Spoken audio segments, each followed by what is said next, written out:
Greetings, pop pickers. I'm Alan Freeman, and coming up in just a moment, it's the summer of '67, and I'll tell you what, all right, the Beatles are #1 with All You Need Is Love. Actually, sports fans, I'm not Alan Freeman, although he was a hero of mine, and still is actually. He was brilliant. He wore tracksuits before any other DJ. Before any of your tossy hip-hop DJs were modelling in tracksuits with loads of chopperitas, Alan Freeman was doing that. Not a lot of people know that, pop figures. But seriously, in the summer of '67, I was here in Bournemouth. Sherbet didn't exist then, and the #1 tune actually was All You Need Is Love by the Beatles. But close behind it, pop figures, it was Desmond Dekker and 007 Shantytown, which was a fabulous reggae record, which I will play tonight, and I don't give a toss if no one knows it. Actually, it'll probably get a bigger forward than any other dubstep tune you're likely to hear. It'll be an interesting evening here of dubstep, bit of drum and bass, bit of How's Your Father, bit of reggae music, and I'm looking forward to it immensely.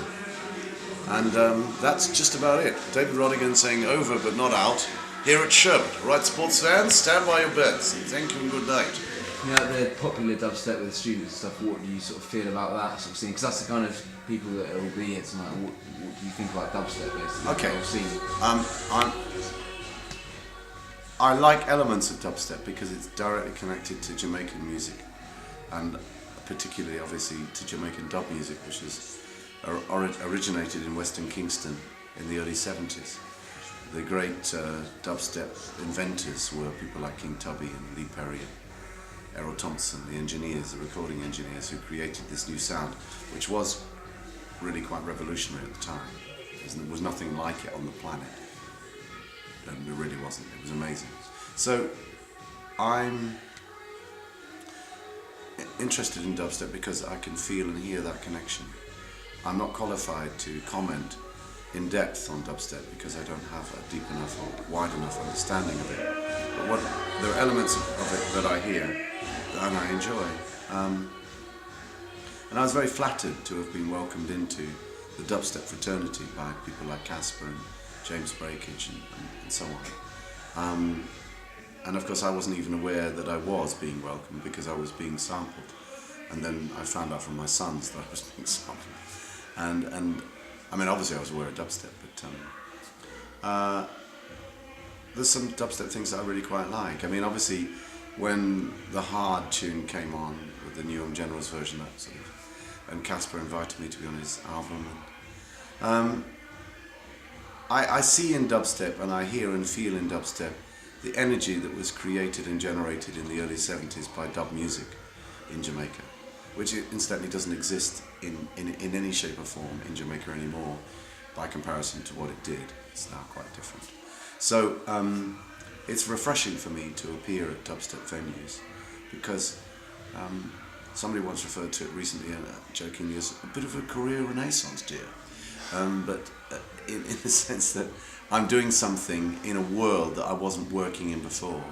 I was still working in the reggae world where I've been very happily playing tunes for over 5 years, make that 35.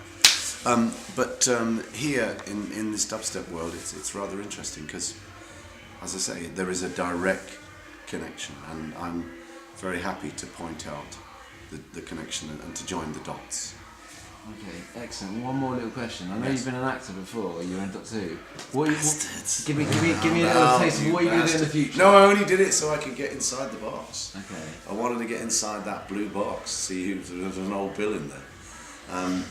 No, I have done Doctor Who, and actually some bastards put my performance as Inspector Force from New Scotland Yard in Sherlock Holmes up on the internet. Whoever that bastard is, I'm going to get you.